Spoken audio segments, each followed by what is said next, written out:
किसान, मजदूर, गरीब, सब लोगों की बात हम उठाएं, सब लोगों की। और आज तक हमने इतने साल से हम नेता विरोधी दल हैं, आप लोगों ने देखा होगा जितने आंकड़े हमने पेश किए, अगर सरकार बता दे कि हम गलत है तो। और हमने तो आज सदन में भी साबित किया मोबाइल पे खोल करके कि सरकार का वेबसाइट है। और हमने ये भी बोला कि अगर हम गलत है तो हम पे कार्रवाई हो। लेकिन मंत्री अगर मेरे पे आरोप लगाएंगे झूठा,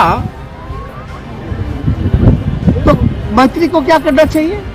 माफी मांगनी चाहिए, अपने बोल को वापस लेना चाहिए। लेकिन मंत्री तो समझा करके, भाई एक बार नहीं 100 बार मंत्री ने पूछा एक ही है, समझ में नहीं आता। अब मान लीजिए आप कोई भी वेबसाइट अगर आप खोलते हैं www.manrega.com, फिर उसमें कई लिंक आता है, एक लिंक को दाबिएगा तो जो उसका है वो मनरेगा.com थोड़ी ना, नया पेज जो खुलेगा तो उसमें आएगा ना, अलग आएगा। डॉक्स का आता है तो DOCX आता है, जिसको कल में हम सदन में बोले। एक होता है जो अभी हम आपको बोले वेब 4। ये तो आप लोग भी खोलिएगा तो हम खोल करके दिखा देते हैं। और मंत्री जी कहते हैं कि हम झूठ बोल रहे हैं। आपको अपना विभाग नहीं समझ में आ रहा, आप रोजगार नहीं दे पाए, आपके पास कोई जवाब नहीं है, तो आज खड़े होकर पॉलिटिकल स्पीच दे रहे हैं। हम ही को झूठा साबित कर दिया। और हम तो आज भी कह रहे थे ये आप ही का वेबसाइट है, आप ही का है।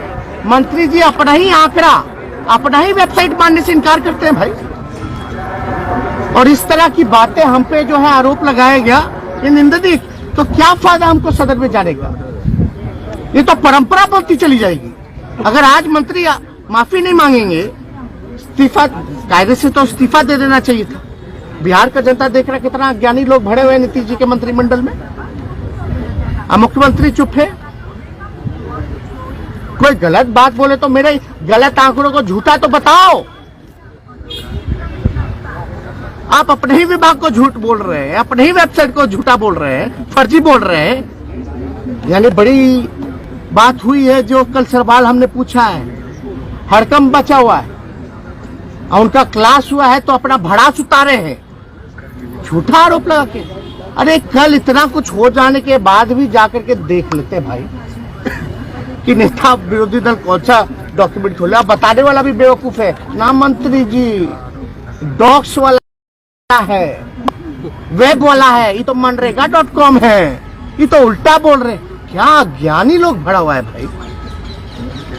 इन लोगों के हवाले है बिहार।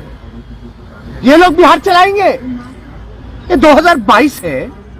हम लीडर ऑफ ऑपोजिशन, नेतापन देखिए। कल तो हम चाहते तो हम उनको बोलते कि आप गुमराह कर रहे अपने डाटा से। हो सकता है मंत्री जी को कोई अधिकारी दे दिया होगा। फिर भी एक तरह से आप देखा जाए तो हम तो सरल भाषा में डायरेक्ट किए हैं। और लीडर का काम क्या है? लीडर ऑपोजिशन का या ऑपोजिशन का भाई? सरकार को गाइड करना। अगर कोई गड़बड़ हो रहा है, कुछ हो रहा है, और आप आप ही का डेटा लाए। अब आप बताइए जो डेटा हम लेकर के आए हैं इतना हाउस होल्ड है कि नहीं? ये सारा डेटा जो हम लेकर के आए, बताओ रजिस्ट्रेशन है कि नहीं 3 करोड़ से ऊपर, एक्टिव 2 करोड़ है कि नहीं है? ये सारा बताना ना पड़ेगा। ये सारा डेटा तो उन्हीं का है। ये तो बड़ा गलत है, ये फर्जीवाड़ा है। और हमने सदन में भी बोला कि भाई अगर हम गलत है तो मेरे पे कार्रवाई की जाए, खुल करके बोले। और हमने ये भी कहा अगर मंत्री अगर गलत बोले, हम मेरे पे झूठा आरोप लगाए तो माफी मांगे या इस्तीफा दे। कल को एक मंत्री आरोप लगा रहा, कल को कोई बोलता रहेगा। क्या मतलब रह जाएगा इस संसद का, आपके हाउस का, लोकतंत्र के मंदिर का भाई? जहां सही बात करने वाले को इस तरह से अपमानित किया जाता है, क्या मतलब रह जाएगा फिर? हम तो अध्यक्ष महोदय को कहें कि जब तक मंत्री, अब तो अध्यक्ष महोदय के सामने भी हम ग्रामीण विकास मंत्री, संसदीय कार्य मंत्री और अधिकारियों को, ग्रामीण विकास के प्रधान सचिव और उनके अधिकारी को बैठाएं, हम उनसे पूछवाएं अरविंद चौधरी जी से कि बताइए मेरा डेटा ये आप ही का पोर्टल है जो हम बोल रहे, तो बोले जी हमारा ही पोर्टल है। हम बोले नहीं, फिर से खोलिए मेरे सामने आईपैड पे, खुलवाएं, कंफर्म किए, फिर हम ले जा करके स्पीकर को दिखाए कि वही वेबसाइट है। अब लेकिन कुछ लोगों को समझना ही नहीं है।